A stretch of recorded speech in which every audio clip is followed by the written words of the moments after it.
డబ్బు, అనారోగ్యం, ఉద్యోగం, వ్యాపారం, అప్పులతో బాధపడుతున్నారా? మీకోసమే లాంచ్ యువర్ ఫ్యూచర్ ప్రోగ్రామ్. భద్రే భవక్త్రా మహాకాయ కాత్యాయనీ నాద సంజాత స్వామి. నమస్తే, welcome back to Suman TV. మరి వినాయక చవితి వచ్చేస్తుంది. ఇప్పటికే చాలా మంది గణేష్ని పెట్టుకోవడం స్టార్ట్ చేసేసారు కదా. మరి ప్లాస్టర్ ఆఫ్ ప్యారిస్ పిఓపి మరి రంగురంగులుగా ఉంటుంది, చాలా ఆకర్షణీయంగా ఉంటుంది అని చెప్పేసి చాలా మంది వాటి వైపు వెళ్తూ ఉంటారు. కానీ ఇప్పుడు చూసుకుంటే ఈ రోజులో చాలా మందికి అవేర్నెస్ వచ్చేసింది. మట్టి వినాయకులు, బంక మట్టితో చేసినటువంటి వినాయకులు ఏంటంటే పొల్యూషన్ కి దూరంగా ఉంటుంది. ఇమీడియట్లీ దాన్ని నిమజ్జనం చేయడానికి కూడా చాలా ఈజీగా ఉంటుంది. ఎటువంటి కూడా గ్లోబల్ వార్మింగ్ ప్రాబ్లమ్స్ కూడా ఉండవు. మరి ఈ రోజు నేనైతే ఎక్కడికి వచ్చేసానంటే శిల్పారాంలో మరి 15 సంవత్సరాల నుంచి ఇక్కడ మట్టి వినాయకులను తయారు చేయడం జరుగుతుంది. చూస్తున్నారు కదా నా వెనకాల 7 అడుగుల వినాయకుడు ఉన్నారు. మరి పెద్ద వినాయకుడు ఇక్కడ చాలా అన్నమాట. ఏంటంటే 15 సంవత్సరాల నుంచి ఇదే వృత్తిలో ఉన్నారు ఇక్కడ.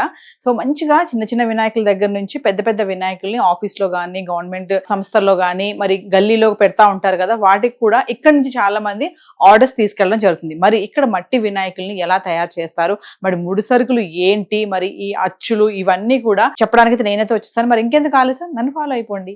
15 సంవత్సరాల నుంచి ఇక్కడ శిల్పారామంలో మరి మట్టి వినాయకుల్ని తయారు చేసినటువంటి సుధాకర్ గారు మనతో ఉన్నారు. సుధాకర్ గారితో మాట్లాడదాం. అసలు దీని ముడి సరుకులు ఏంటి, దీన్ని ఎలా తయారు చేస్తారు, మరి ఈ సంవత్సరము ఎంత హైట్ నుంచి ఎంత హైట్ వరకు విగ్రహాలను తయారు చేస్తారు, మరి ఆర్డర్స్ ఎలా ఉన్నాయి, ఇవన్నీ కూడా. సుధాకర్ గారు నమస్తే అండి. సుధాకర్ గారు మరి చెప్పండి ఒకసారి, మట్టి వినాయకులది అంటే ఇప్పటికే చాలా మందికి అవేర్నెస్ వచ్చింది, అవగాహన. అంటే పిఓపి కాకుండా మట్టి వినాయకులు తయారు చేసుకుంటే కొంచెం కాలుష్యాన్ని కూడా దూరంగా ఉంచొచ్చు అని. మరి ఈసారి ఎలా ఉంది, మీ దగ్గర ఎలా తయారు చేస్తున్నారు ఏంటి? మేడం ఈసారి మేమైతే 1 ఫీట్ నుంచి 7 ఫీట్ వరకు మేడం. 1 ఫీట్ నుంచి 7 ఫీట్. మళ్ళీ ఎవరన్నా సపరేట్ గా ఆర్డర్ ఇచ్చారంటే సింగిల్ గా ఒకటే చేస్తాం మేడం. అది 10 ఫీట్లు అంతవరకు, 10 ఫీట్ల వరకు. ఒకటైతే 10 ఫీట్లు రెడీ అవుతా ఉంది. ఇవైతే 7 ఫీట్ వరకు మా దగ్గర ఉన్నాయండి. ఇప్పుడు మామూలుగా ఇవి తయారు చేయడానికి ముడి సరుకులు ఏమేమి అవసరం అవుతాయండి? మేడం బంకమట్టి, న్యూస్ పేపర్, మళ్ళీ కొబ్బరి పీసు. ఈ 3 సరుకులే, బంకమట్టి, పేపర్, కొబ్బరి పీసు. ఓకే. ఎలా అంటే ఇప్పుడు న్యూస్ పేపర్ అంటున్నారు, మాకు ఎక్కడ పేపర్ కనబడట్లేదు. అంటే మేడం ఇది మిక్సీకి వేస్తాం మేడం. ఇది మిషన్ లో వేస్తాం అనమాట. మిక్సీకి వేసి మిక్సీలోంచి పీస్ అంతా ఇట్లా అయిపోతుంది. ఇప్పుడు ఇక్కడ ఉన్నది చూడండి, తెల్లగా కనపడేదంతా పేపర్. ఓకే. ఎందుకు పేపర్ ఎందుకు కలుపుతారు మేడం? పేపర్ వేసామంటే వెయిట్ తక్కువ వస్తాయి మేడం, బరువు అంత ఉండవు అనమాట. అందుకోసం వేసి ఇది వేస్తాం. కొబ్బరి పీసు పగుళ్ళు రాకుండా, క్రాకలు రాకుండా ఉంటాయి, గట్టిగా ఉంటుందని కొబ్బరి పీసు వేస్తామండి.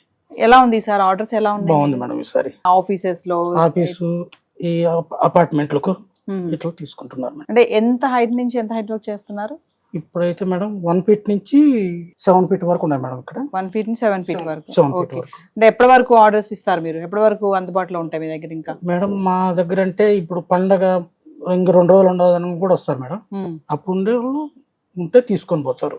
ఓకే. అంటే ఈ పని మామూలుగా వినాయక చవితి వస్తుంది అంటే ఎప్పటి నుంచి మొదలు పెడతారు చేయడం? పండుగ వస్తుందంటే ఒక 2 నెలల ముందు చేస్తాం మేడం. 2 నెలల నుంచి స్టార్ట్ చేసేస్తారు. 2 నెలలు. మరి మిగిలిపోతే విగ్రహాలు ఏం చేస్తారు? ఒక అమ్మలు అవ్వకుండా మిగిలిపోయాయి అనుకోండి, అవి ఇవి మిగిలిపోతే మేడం ఈ మట్టి వచ్చేసి మళ్ళా ఈ కుండలు తయారు చేస్తాం మేడం. ఆ మట్టిని మళ్ళీ కరగబెట్టేసి మొక్కల కుండీలు, ఈ ఫ్లవర్ రోజులో అవి తయారు చేసుకుంటాం మేడం. ఓకే. అయితే సుధాకర్ ఒక విషయం చెప్పండి, మామూలుగా బయట చూస్తే ఈ వినాయక చవితి అనగానే చాలా మందికి రంగురంగులుగా ఉండాలి, పిఓపి ప్లాస్టర్ ఆఫ్ ప్యారిస్ ఉంటాయి కదా, ఆ విగ్రహాలు వాడాలన్నది ఎక్కువ ఉంది కదా, మోజు ఉంటది బాగా. మరి ఈ మట్టి వినాయకులు మీరు ఏమైనా సందేశం ఇస్తారా ప్రజలకు కూడా? ఈ మట్టి వినాయకులు, మట్టి వినాయకుడు అంటే మేడం పిఓపి అంటే వాటర్ లో వేస్తే కరగదు మేడం. అది కరగదు. ఇది మాత్రం వాటర్ లో వేసామంటే కరిగిపోతుంది, ఇంకా లోపల బురద అయిపోతుంది. ఇది పిఓపి అయితే కరగదు కదా, అదంతా ఇది అవుతుంది. మళ్ళీ పొల్యూషన్ ప్రాబ్లం. ఇప్పుడు పీచ్ పెడుతున్నారు కదా, ఎందుకు పెడతారు ఇలాగా? ఈ పీస్ ఇట్లా పెట్టామంటే మేడం ఇప్పుడు రిటర్న్ ఇట్లా వేసామనుకో ఈ క్రాకులు రాకుండా ఉంటుంది మేడం. అచ్చా, గట్టి పడుతుంది. ఇది అచ్చు, ఇది పిఓపి మోల్డ్ మేడం. ఓకే. మీ దీంట్లో ఇది వేసేసి నొక్కుతాం అన్నమాట. ఓకే. అంటే మొత్తం అన్ని పార్ట్స్ అన్ని ముందు తయారు చేసేసుకుంటారా? అంటే మేడం ఒక గణేష్ బొమ్మ చేస్తాం మేడం. ఆ గణేష్ బొమ్మ చేసిన తర్వాత మళ్ళీ అన్ని పాటలు కట్ చేసుకుంటాము. ఓకే. అప్పుడు డై చేసుకుంటూ వస్తాం అనమాట. అంటే కట్ చేసి పెట్టుకుని వాటి మళ్ళీ అతికిస్తాం. ఓకే. అన్ని ఒక బొమ్మ తయారు చేయడానికి ఎంత టైం పడుతుందండి మేడం? ఒక్క బొమ్మ ఇది 7 ఫీట్ అయితే మేడం దగ్గర వారం రోజులు వస్తుంది మేడం. వారం రోజులు. ఇంకా 4 ఫీట్ అయితే ఒక 3 రోజులు 4 రోజులు. అంటే ఇప్పుడు ఎండ ఉంటే ఎక్కువ ఒక 3 రోజులు అయిపోతుంది. ఎండ ఇట్లా వర్షాకాలం అయితే మాత్రం కొంచెం లేట్ అవుతుంది మేడం. 4 రోజులు అవుతుంది, 5 రోజులు. నేను చెప్పాను కదా శిల్పారామంలో ఇక్కడ ఏంటంటే మట్టి వినాయకులను తయారు చేస్తూ ఉంటారు. అన్ని పార్ట్స్ అన్ని ముందు తయారు చేసేసుకుని తర్వాత వాటిని అసెంబుల్ చేయడం జరుగుతుంది. చూస్తున్నారు కదా ఇక్కడ నా వెనకాల చాలా వినాయకులు ఉన్నాయి. మరి ఇదిగోండి ఇవన్నీ ఏంటంటే అచ్చులు, ఇది తొండం అన్నమాట. ఇదేంటంటే ఇది లడ్డు హస్తం అన్నమాట, లడ్డు పెడతారు కదా. సో ఇవన్నీ ఏంటంటే అచ్చులు.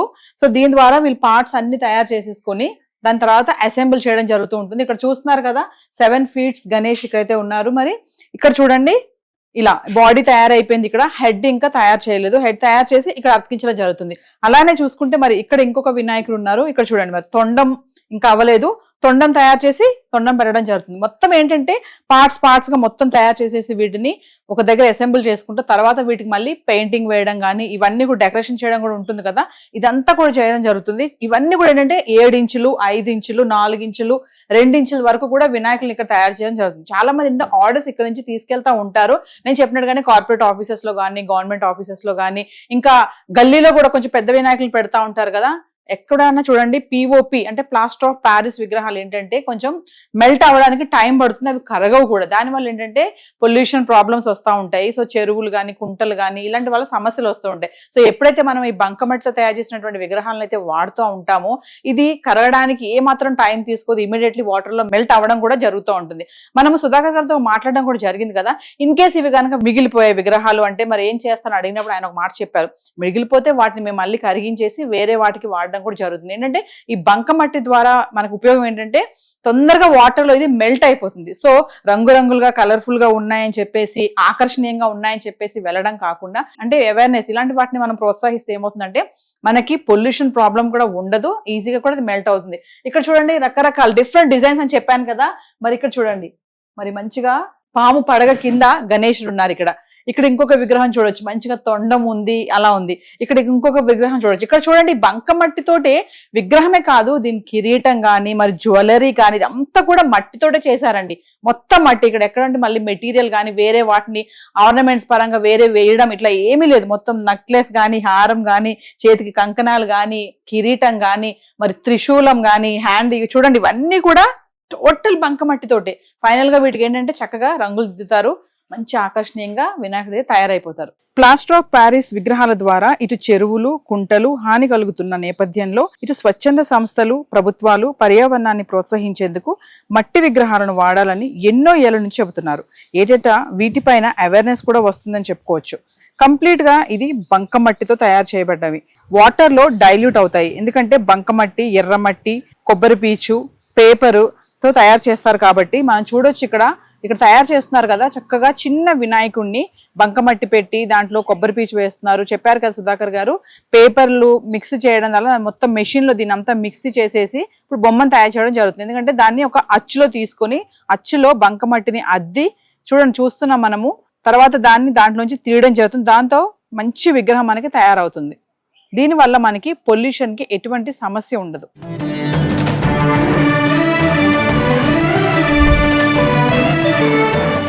సో వ్యూవర్స్ మరి చూస్తున్నారు కదా, చూడండి ఇక్కడ వినాయకుడు మొత్తం తయారైపోయారు. నేను చెప్పాను కదా స్టార్టింగ్ లో మరి కిరీటం కానీ జ్యువెలరీ కానీ లడ్డు కానీ మరి చేతికున్న కడియాలు కానీ ఇవన్నీ కూడా మొత్తం బంకమట్టితో చేశారండి.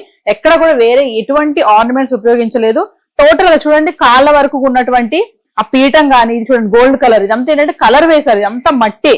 ఇది కానీ ఇయర్స్ కానీ కిరీటం చూడండి ఎంత బాగుందో. అంటే మనం చూడడానికి ఎలా ఉందంటే కిరీటం తీసుకొచ్చి పెట్టారనుకుంటారేమో, కాదు, ఇదంతా కూడా మట్టితో తయారు చేసింది. ఎందుకంటే ఈజీగా కూడా ఇది వాటర్ లో పెట్టగానే తొందరగా కూడా అదంతా కూడా కరిగిపోతుంది అనమాట. ఎక్కడ మనకి పొల్యూషన్ కి ఎటువంటి ప్రాబ్లం ఉండదు, కరగదు అనుకోవడానికి లేదు. చూడండి కిరీటం చూడండి, మా చేతిలో ఇది చూడండి, మరి కడియాలు, లడ్డు ఇది కూడా బంకమట్టే, మొత్తం కంప్లీట్ గా బంకమట్టి. మనకి వినాయక చవితి పూజ అయిపోయాక తర్వాత దీన్ని తీసుకెళ్లి డైరెక్ట్ గా ఇలా వాటర్ లో పెడితే చక్కగా అనమాట మొత్తం కరిగిపోతుంది. ఎక్కడ మనకి ఏది కూడా వేస్టేజ్ అనేది ఏది ఉండదు. సో మనము ఇలాంటి మట్టి వినాయకుల్ని ఎప్పుడైతే మనం ప్రోత్సహిస్తామో మనకి పొల్యూషన్ కానీ చెరువులు కానీ కుంటలు కానీ నిండిపోవడము, అవి కరిగిపోకుండా దానివల్ల మళ్ళీ వేరే వేరే సమస్యలు రావడం ఇలాంటి మనం చాలానే చూసాం కదా. కానీ ఇలాంటి మన బంకమట్టితో తయారు చేసినటువంటి విగ్రహాలను ఎప్పుడైతే వాడతామో దీనివల్ల మనకి పర్యావరణానికి ఎటువంటి ప్రాబ్లం అయితే ఉండదండి. మరి ఇంకెందుకు ఆలస్యం, మరి మట్టి వినాయకుల్ని మీ ఇంటికి తీసుకెళ్లి ఘనంగా పూజలు చేసుకోండి. మరొక ఇంట్రెస్టింగ్ ఐటమ్ తో మళ్ళీ మీ ముందుంటాను. This is Naveena, video journalist, ప్రేమలతో.